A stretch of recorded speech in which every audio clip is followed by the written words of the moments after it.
What the hell is this PlayStation Portal thing? I have no idea why Sony announced this monstrosity of a gadget, but apparently this is a thing that I think is gonna sell very well. I don't think this is gonna sell very well, especially since this looked like one of those Android controllers that you slot in your phone in the middle. Then again, I didn't expect the Steam Deck to become a freaking trendsetter, so who knows? Maybe ripping off ideas from the Wii U, one of Nintendo's least commercially successful consoles, will help the PS5 even more. And yes, the PS Portal is just the PlayStation's own version of the Wii U gamepad, as opposed to what it stands for, which is the PSP, PlayStation Portal, which is not to be confused with the actually good PlayStation handheld. You play your PlayStation 5 games on this device, but it has to be hooked to your PS5 wirelessly. This was something that the Wii U has done before, and it wasn't really an amazing selling point for it at the time. It's also something you can do with the PS Vita towards the PS4. So why not just make another portable console like the PS Vita, especially when Nintendo Switch and Steam Deck are getting popular these days? Well, no, they decided to make this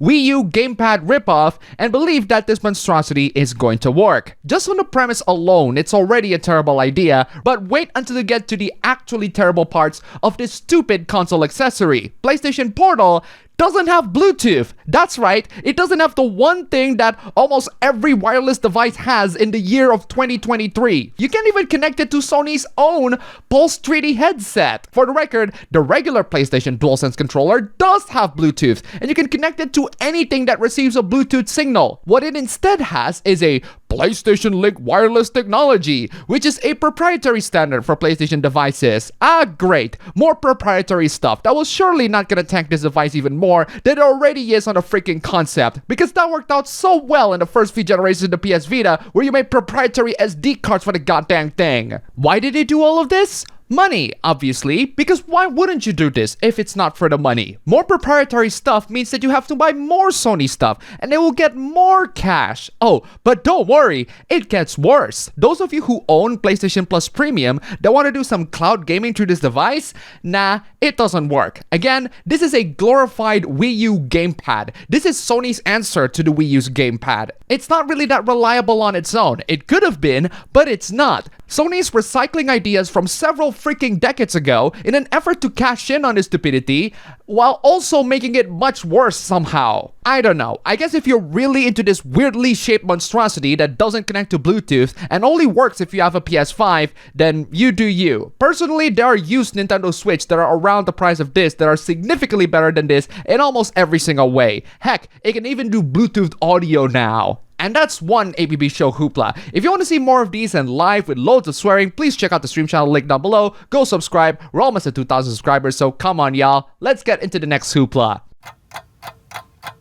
There's some really funny academic failures that we covered on this channel. We got loads and loads of students getting caught in 4K using ChatGPT, but there was also a huge controversy involving loads and loads of Google Scholar entries getting caught in 4K constructed using ChatGPT prompts. Loads and loads of journals that are found in Google Scholar have some parts in them clearly using ChatGPT to either summarize the information in the abstract or even just construct the whole paper. But hey, at least that's not as embarrassing as admitting to a lecturer that it was your friend who must have used ChatGPT when they made your work. But these are all very modern academic hooplas. How about the good old classic hooplas that involve students just trolling the crap out of studies? Researchers horrified and decry rise of fascism as students send mocking responses to a woke survey. And yes, this isn't just the word woke being thrown around like it's freaking nothing. It's an actually woke survey that asks ridiculous and presumptuous questions such as gender, race, or ethnic identities, and disability, if indicated. Well, they are just general demographic questions, but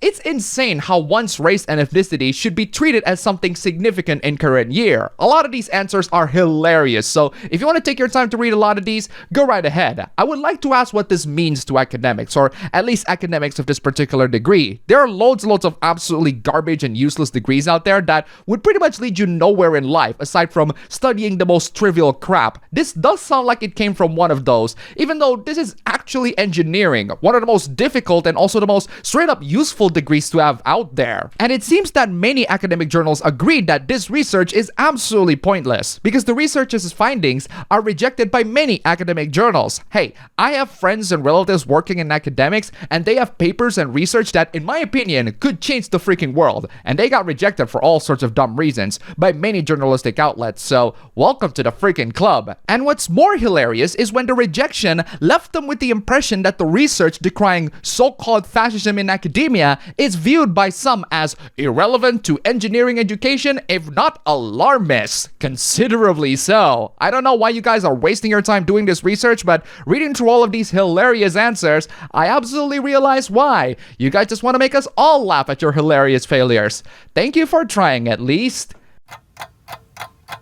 Have you ever gotten your priorities so backwards that you end up defending fictional characters and prioritizing them over helping real-life people overcoming their insecurity problems? If you straight up just objectify and sexualize every fictional woman you see, how do you think that makes actual women feel?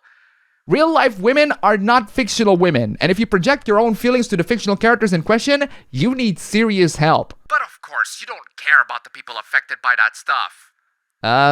No, we really don't. These people need help to deal with their insecurities, and removing the fictional characters that make them feel insecure only delay the issues rather than confronting them head on. I do care? I'm confused by your take on my tweets because I'm a woman. Wow, what do you say after that one? Brutal, savage, wrecked, absolutely taken down. If you cared, why would you have an issue with people having issues of over-sexualization and objectification with fictional characters? Because they don't really have any substantial concerns. Your personal offense is not a substantial concern. That type of thing has always been a problem in media, and it's usually done like that because women are seen as objects. No. Fictional characters are seen as objects because they are objects. They are not real-life women. I think you are confusing the two. Just because they are fictional characters doesn't mean they have no effect on people's view on the real world and other things such as how they treat actual women. By your logic, killing people in video games mean that you are killing people in real life. How you treat fictional characters in video games do not translate to how you treat people in the real world. And if you think otherwise, you are delusional and you need help. Dealing with constant sexualization isn't fun. Yes, if it's being done to you, someone who lives in the real world, not towards fictional characters who don't exist in this world. You freaking moron. Not even being able to be in a community to talk about the things you like, because most of all that people see for the character is the sexiness in her design, and not her as an actual character, is kind of degrading. Well, maybe find a community that does talk about the character as who they are, and not because of their sexy design. Or heck, maybe start the conversation about the character, about their actual character, rather than their sexy design. And even then, your issue isn't really about the characters' design, but the community that talks about them, which are two completely different and unrelated things. Sorry to say this to you, but the internet is not representative of real life. Most people online are perpetually horny, and they enjoy very simple things. They don't want to engage in deep philosophical discussions because that's not what the internet is for. It's supposed to be for stupid, dumb fun. Sexy character designs are stupid, dumb fun. In-depth discussions about the characters' personality and their struggles and character arcs are boring for most people. The internet is really not a good platform for that type of stuff. You will only see stupidity and horniness, and maybe even both. You should treat fictional characters like real people. Hold on, no.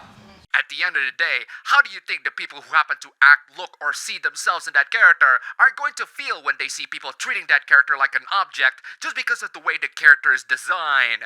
I love how you think that sexy video game characters are the problem, not the people who project themselves and see themselves in those sexy characters, but the sexy characters themselves. I think you really put your priorities in the wrong order, and those people that see themselves in those sexy characters should absolutely see themselves with a freaking therapist. And that's all for the video today. Guys, sorry about the lack of videos as of late. I just started going back to work and I need to deal with some personal issues. Thank you so much for watching this video, and as always, huge thanks to all of these wonderful patrons, donators, and supporters. If you want to see your names among these awesome people, then check out the links down below where you can donate just $1 and you will see your names among these legends. Seriously, thank you so much, and I will see you all next time.